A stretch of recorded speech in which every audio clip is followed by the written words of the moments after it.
Summer 2016, nearly a decade ago, yet in the minds of many, it feels strangely recent. Maybe it's because the summer of 2016 was more than just any other summer. It was a moment in time in internet culture that felt impossible to escape. Trends spread overnight, memes turned into shared language. For a brief period of time, it felt like everyone online was experiencing the same world together. There was a special energy to it. A feeling that something unforgettable was always just around the corner. And in fact, something unlike anything we had ever seen before was only just beginning. July 6th, 2016, the official launch of Pokémon GO, a global sensation. To call it just another mobile game would be an understatement. It became a cultural event.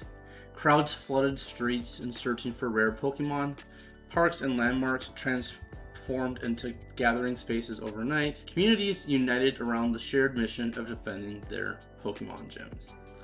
For many, the summer of 2016 became more than just a moment in gaming history. It became a memory. Yes, this game still exists.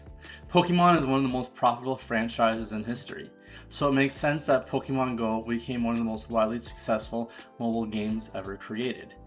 Millions of players from across the world never stopped playing and have been playing this game for nearly 10 years. For them, Pokémon GO still offers them the opportunity to be the very best, like no one ever was. Welcome back to the channel. After a brief hiatus, I'm back and ready to dig into the psychological concepts that shape the world around us. Today we're discussing the psychology of Pokémon GO. As someone who is still actively playing the game, I want to provide a unique perspective of not only what Pokémon GO is, but also on why people continue playing it nearly a decade later. In this video, we'll discuss the core mechanisms of the game, why those mechanisms are so engaging, and why the psychological theories that help explain why Pokémon GO has maintained a dedicated player base long after many other mobile games have faded away. Now, before we get into the psychology of Pokémon GO, it's important to understand just how massive Pokémon GO still is. Historically, the app has been downloaded over 1 billion times and still maintains millions of active players online. While there is a major decline in the player base from the peak of roughly 232 million players during the summer of 2016, the game remains surprisingly active for a mobile title that's almost 10 years old. Throughout the year, Pokémon GO hosts large in-person events, such as Pokémon GO Fest, which this year it's being held in Japan, Denmark, and the United States. At the same time, the game also hosts global events that allow players to play from around the world, regardless of where they live. Seasonal events regularly rotate different Pokemon into the game, giving players new creatures to hunt and new objectives to complete. And as we'll see later, many of these mechanics are intentionally designed around psychological reward systems that encourage players to keep coming back. Moreover, there are Pokemon GO influencers who post weekly to even daily content outlining their Pokemon GO adventures and top tips. One of my favorite YouTube channels on all of YouTube is JT Valor. He is a Pokemon GO player who travels the world playing Pokemon GO. And he makes really good videos, so I definitely recommend checking that out after you watch this video. Before I go further though, I should briefly explain how Pokemon GO actually works. At its core, this game is very simple. It's about catching Pokemon in real world using augmented reality and location-based gameplay. Across communities, there are Pokestops, which are tied to real world landmarks such as minerals, statues, churches, parks, and local businesses. Players can spend these stops to receive resources like Pokeballs, berries, and other useful items. Candies and Stardust are the two primary resources used to strengthen Pokemon. Candies are species specific and allow you to power up or evolve certain creatures, while Stardust acts as more of a universal currency used across the game. Pokemon appear at different spawn points throughout the world, and these locations are often influenced by areas with greater cell phone activity and population density. That's why larger cities or busy public spaces tend to have significantly more Pokemon than small rural towns. In addition to catching Pokemon in the wild, players can participate in raids, Dynamax battles, and Gigantamax battles either alone or with groups of other players. These cooperative events allow trainers to battle powerful Pokemon for a chance to catch them afterwards. Personally, this is the aspect of the game that I spend the most time playing. The game also includes gyms, which are essentially capture points controlled by one of three teams: Team Mystic, Valor, or Instinct. Players can leave Pokemon behind to defend gyms, or battle gyms controlled by opposing teams. There is also a competitive player versus player mode, commonly referred to as PvP, although I personally spend very little time on this aspect of the game. One of the biggest reasons Pokemon GO has maintained such longevity is the sheer scale of collection within the game. Across the Pokemon franchise, there are now over 1,000 Pokemon, with hundreds currently available in the Pokemon GO video game. For many players, the goal is simple: complete the Pokédex. And if you simply look at one of the main taglines of the Pokemon franchise is "Gotta catch them all." So a lot of people take that to heart and they want to have that completed Pokédex of catching every Pokemon. But the game expands far beyond simply catching one type of each Pokemon. Certain Pokemon are region exclusive and can only be found in certain parts of the world. Others only appear during limited time events or within certain environmental biomes. So for example, there are certain Pokemon that tend to only appear during the holiday season. There are also shadow Pokemon, special event forms, costume variants, and perhaps most notably, shiny Pokemon. Shiny Pokemon are rare alternative color versions of normal Pokemon. For many players, they become the main motivation for continuing to play. Importantly, shinies are individualized. A Pokemon that appears shiny for one player may appear completely normal for someone else.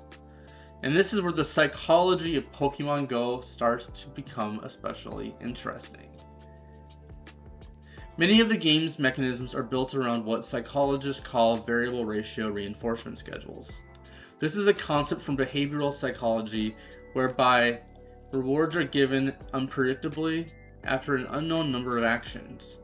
In simpler terms, players never know when they'll receive a rare reward. Maybe the next Pokemon you click on will be shiny. Maybe the next raid will finally give you the perfect stat Pokemon. Maybe the next egg hatch will contain something incredibly rare. Or maybe it won't. That uncertainty is psychologically powerful because unpredictable rewards are often more motivating than predictable ones. In fact, variable ratio reinforcement is considered one of the strongest reinforcement schedules for maintaining behavior over long periods of time. This is why people continue pulling slot machine levers at casinos. Every failed attempt creates the feeling that the next one could be the big reward. Pokemon GO constantly recreates this cycle. Every time a player taps on a Pokemon, there's a small possibility that something exciting might happen. Most encounters are ordinary, but occasionally players will experience a highly rewarding moment. A shiny Pokemon, a perfect stat IV Pokemon, or an ultra rare spawn. Because these rewards are unpredictable, players continue checking just one more Pokemon. Over time, the brain begins associating its gameplay with the anticipation of reward itself, not just the reward outcome. And it's important to note that the Pokemon franchise has very much used the variable ratio reinforcement schedule in its history. So the game has been around for nearly 30 years, and at the core of the Pokemon TCG, which is the Pokemon trading card game, is the idea of, will this pack have a valuable card or not? You never know. You never know what cards you're going to get when you open the packs. And I think that's one of the really interesting things, is that Pokemon has been using this reinforcement schedule for basically its entire franchise history. And in honor of that, and we're going to take a little break and we're going to open up a pack of Pokemon cards or two, and we'll see if we get any good hits, just in honor of Pokemon. Okay everyone, welcome back to the channel. It is myself and Dewey. He is here. He's going to help me out with this next part. We've got some packs, a perfect order, some Pokemon cards, and we're going to test to see how the variable ratio reinforcement schedule treats us. We have that. Amora.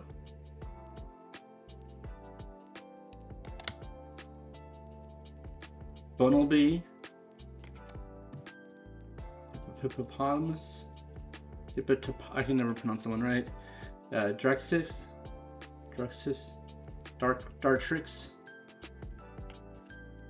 We got another Shaman. We've gotten this card a few times. I haven't bought a lot of packs of this set, or really most sets, and I've gotten that card quite often. Interesting. Eradicate.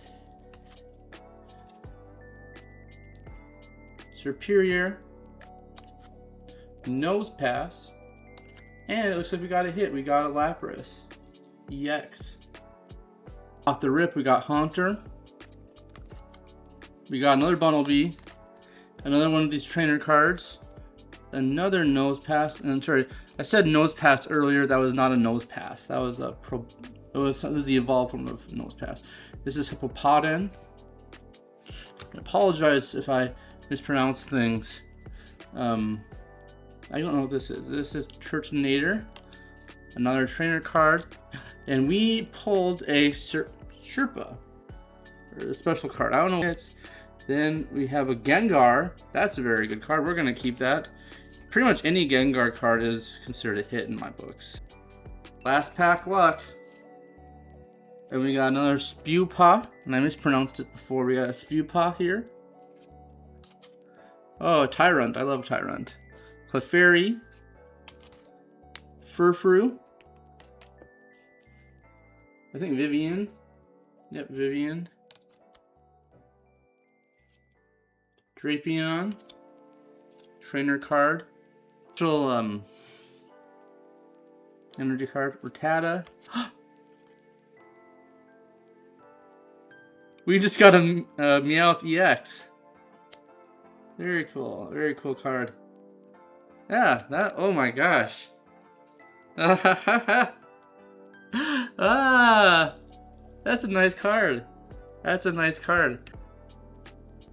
Pokemon Go also taps heavily into completionism, which is a psychological desire to finish collections and reduce feelings of incompleteness. Humans naturally dislike unfinished tasks.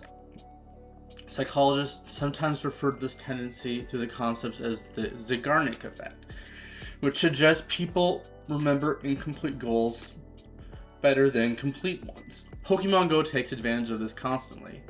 A player may already have 250 Pokemon registered in their Pokédex, but if they are missing a few entries, those missing entries become psychologically difficult to ignore.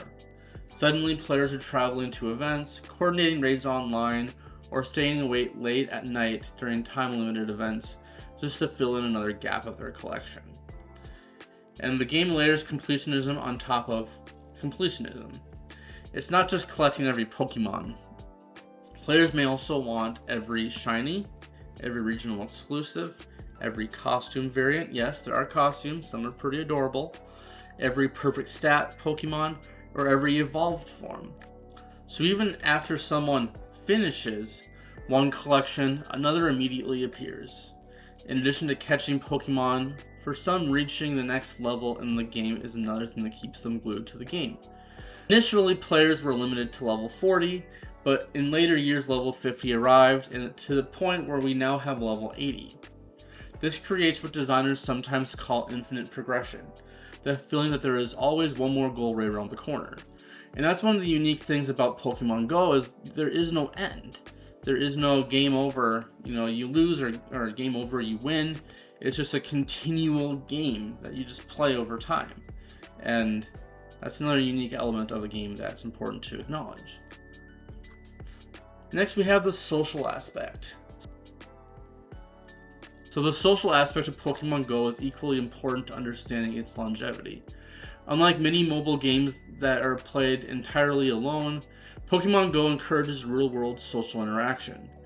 Raids can require multiple players working together, Community days bring large groups into public places, and local Discord or Facebook groups allow players to coordinate events and share information. Psychologically, this connects to social identity theory, which suggests people derive part of their identity and self-esteem from belonging to groups. Even the team system, Team Mystic, Valor, and Instinct, create small forms of group identity and tribalism. Players often strongly identify with their chosen team, despite the gameplay differences being relatively minor. But perhaps most importantly, Pokémon GO gives many adults something surprisingly rare: structured opportunities for social interaction. For some players, the game becomes less about Pokemon themselves and more about the friendships, the routines, and the communities built around the game. In many ways, Pokemon GO functions almost like a modern social club disguised in a mobile game. Habit formation. Another reason Pokemon GO has survived for so long is its ability to create habits. Habit formation occurs when behaviors become automatic through repeated reinforcement and environmental cues. Pokemon GO is filled with systems specifically designed to encourage repeated engagement.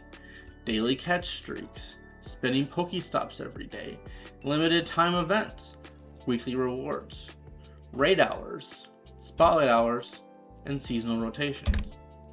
These mechanics encourage players to repeatedly check the app throughout the day, even for only a few minutes at a time. Eventually, opening Pokemon GO becomes tied to existing routines. Some people open the app every morning during coffee, while walking their dog, or during work breaks. At that point, the behavior becomes less intentional and more automatic. And because the game frequently introduces new events and rotating content, players also experience fear of missing out, which is something we've covered in much detail on the channel here. Missing a single event could mean losing access to a rare Pokemon or an exclusive shiny for months, sometimes even years. This creates psychological pressure to remain constantly engaged with the game. Finally, one of the most powerful psychological drivers behind Pokemon GO is nostalgia.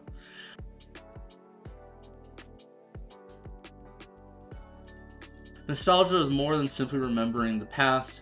Research suggests nostalgic experiences can increase positive emotion, social connectedness, and even feelings of meaning in life. For many players, Pokemon GO reconnects them with childhood memories tied to the Pokemon franchise. Seeing a Charizard, hearing familiar Pokemon noises, or catching creatures people once played with on their Nintendo DS or their Game Boy evokes strong emotional reactions to earlier periods of life. And importantly, nostalgia becomes even more powerful during adulthood, because it reconnects people to periods often associated with fewer responsibilities and stronger feelings of wonder or excitement. In many ways, Pokemon GO didn't just sell gameplay, it sells emotional continuity. It allows adults to reconnect with the version of themselves that existed years ago while simultaneously creating new memories in the present. And perhaps that's the real reason Pokemon GO still exists nearly a decade later. It was never about catching Pokemon. It became a combination of nostalgia, reward systems, habit formation, social connection, and endless goals all working together to create an experience that millions of people still return to every day. It means hunting shinies during a community day, raiding with friends downtown, or simply opening the app during a morning walk. Pokemon GO has managed to do something very few mobile games have accomplished. It has become a part of people's lives. And honestly, that might be one of the most fascinating psychology lessons of all. Thank you for watching today's video. I hope you enjoyed it. If you liked what you saw, please consider subscribing, commenting, and liking the video. It really helps the algorithm out. Moreover, if you're a Pokemon GO player, I'd love to hear from you. What are some aspects of the video that resonate with you? Alternatively, are there other reasons why you've continued to play that the video didn't necessarily account for? I'd love to hear about that as well. Additionally, a fun thing we're going to do for this video is that if you are a current Pokemon GO player and you want me to add it onto your friends list, just like the video, comment your friend code, and subscribe, and I'll try to add as many of you as I can onto my friends list. This can be a fun little, I guess, activity. And because I am very appreciative of all of you watching the video, so I'd love to send you a gift or invite you to a raid or whatnot. Pokemon GO Fest coming up. I would love to join in some of your raids for making Mewtwo X or Y. It'd be great. So, yeah, I want to thank you all again for watching the video. Again, like, comment, and subscribe, and we'll see you next time on Social Psychology Now.